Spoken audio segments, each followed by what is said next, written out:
piston गएको भन्छ यार त्यो त्यहाँ मिस्त्री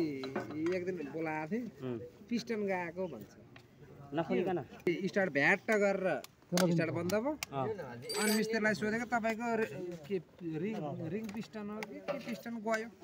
भन्छ कति लाउँछ बनाउन भनेको 12,000 लाउँछ त्यो नखोलिकन कसरी त्यो बाडा 12,000 पैसा छ भन्ने थाहा भयो कि त्यसलाई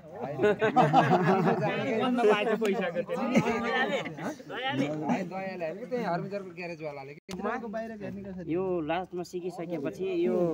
आज के सिक्यो भोलि के सिक्यो त्यहाँ सोर्सन सबै बताउनु पर्छ त्यो त बताउनु पर्छ गुरुमा एकजनाले बताउनु पर्छ त्यहाँ के अलि टाढा बाटोले बताउनु के बताउने आज के सिक्यो हामीले आजै भन्नु पर्छ साँझ सल्लाह गर्न पर्यो नि हैन पर्सि ओइल फिल्टर चेन्ज गर्ने ला हेर्नुस् है सबैजनाले हैन डिजल यहाँ सुन्नुस् तपाई डिजल ट्याङ्की त सफा नि पेट्रोल हाल्दै सफा कहाँ त्यसरी ठाउँ हेरिकन फिल्डमा पुगन्जरीसम्म कति पर्यो यसलाई अहिले 1000 रुपैयाँ जान्छ चार्ज भएको ठाउँमा जानु यति फेर्न मात्रै त बोलाइन्न नि त्यति अब आफैले फेर्ने हो हैन भने त त्यो बन्द गरेर दिनभरि फेरि तानेको ताने हिजो म बिजी 1 घण्टा पछि जता फर्काएर हाल्यो नि जता फर्काएर हाल्यो पनि एउटा वासर भित्र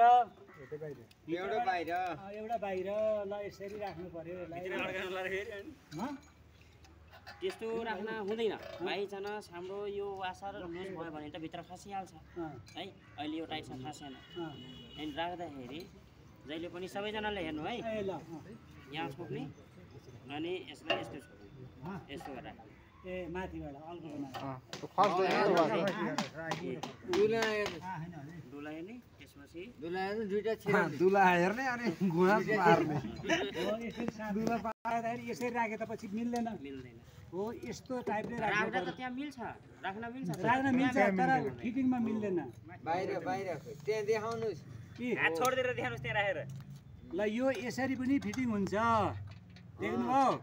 भइसकेपछि यो के हुन्छ भने फिटिङ गरेर यो भित्री एरियामा आउने हो नि त भित्री एरियामा आउनेदाखेरि यो ओना गर्न मिल्दैन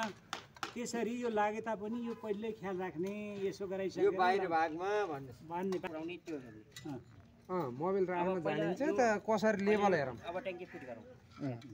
यो त्यहाँ गराउनु भने पाइप के हुन्छ कि खुम्चिन्छ पाइप खुम्च्यो भने के हुन्छ डिजल पास हुँदैन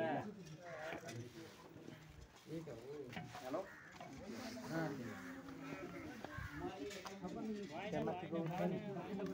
गर्ने तरिका